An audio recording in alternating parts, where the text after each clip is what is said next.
Hey everyone, today I'll be reviewing the Amara Organics Vitamin C Serum. I'd never heard of this brand before, so definitely stay tuned until the end to see what I ended up rating it.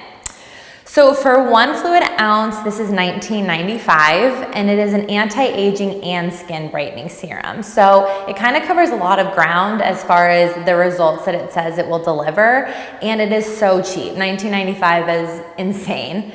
The texture of this serum is super watery. I find that those are sometimes a little more difficult to work with, but I'll go into that in the application. But it's really watery, and it also is super sticky once it absorbs into your skin. So once I applied it, it was like a tightening stickiness, and not in a good like lifting anti-aging way, but in a very like, I just put something sticky on my face. So it's not the most comfortable face serum to wear.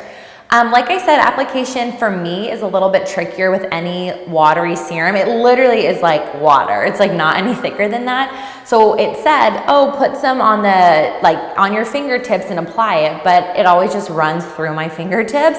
So the way I applied this one was I used half a syringe or dropper full of the product in the palm of my hand, and then rubbed my hands together and applied it on my face and neck. One other thing is a lot of serums you apply both morning and night, but this one says to just apply it once a day. I decided to do it morning. Most of the time I like to do serums at night, but I just use so many more products at night than I do during the day that I decided to incorporate this into my morning routine. So it's not like hard to apply, but it's just a little trickier. And then after, of course, it absorbed, I put on my other face products. The dry time of this is longer, which I guess isn't surprising because of how thin and watery it is, but it took like 30 to 45 seconds for this to absorb. And when I first started using it, I actually used more product, like a full dropper full, and it took way longer to dry down. So definitely like the half a dropper, in about 45 seconds it'll be dry. If you think that witch hazel has a smell, then you'll think this serum has a smell, because this smells just like witch hazel. It's not overpowering, and it definitely goes away once it's absorbed into your skin. And you know, witch hazel to a lot of people doesn't even have a smell. It just does to me. So it's kind of odorless, but it smells a little bit like witch hazel. So like I said, I used this in the morning first, and I didn't see any immediate results. Like later that night or the next day, my skin pretty much looked the same. Long term, this was just a flop for me as far as the face serum goes.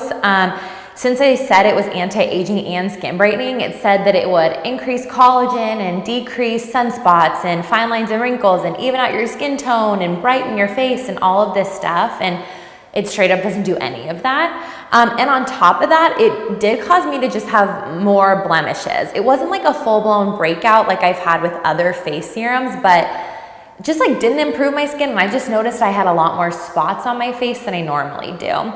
So I ended up rating this a 1 out of 5 stars. Like, even though it's a good price point, it's just, it doesn't do anything. I think you maybe are just applying witch hazel or water to your face. And it just, I wasn't happy with my skin. It also dried me out a little bit. So just overall, it doesn't do anything, and it's not worth the money at all, even if it is cheap. So that's why I gave it a 1 out of 5 stars. So if you've tried this before, definitely comment down below and let me know what your experience is. And then if there's any other face serums that you guys ever want me to try out, definitely give me some ideas below as well. If you want to see my full review on this serum, visit us at FaceSerum.com.